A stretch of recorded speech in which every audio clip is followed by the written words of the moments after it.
Leonardo est sportif de haut niveau. Il pratique le tennis depuis l'âge de 5 ans. Il y a un an, il commence le jury central pour pouvoir s'entraîner 5 heures par jour. Mais le confinement et le coronavirus ont tout chamboulé. Le deuxième cycle d'examen, prévu de septembre à décembre, est tout simplement annulé, ce qui entraîne plusieurs conséquences.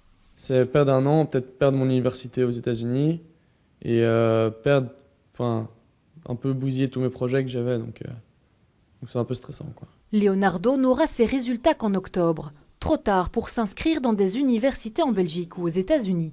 Chaque histoire est différente, mais les galères sont les mêmes. Timothée, le fils de Didier, est lui aussi lésé.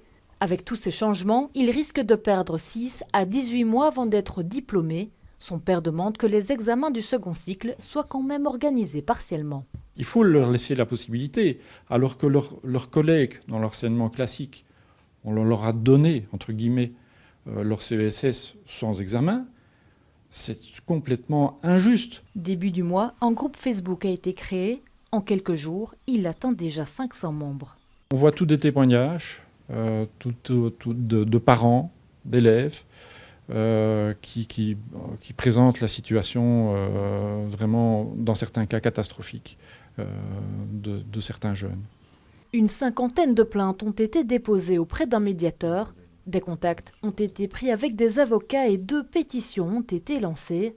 Des mesures fortes, mais ces parents ne reculeront devant rien quand il s'agit de l'avenir de leurs enfants.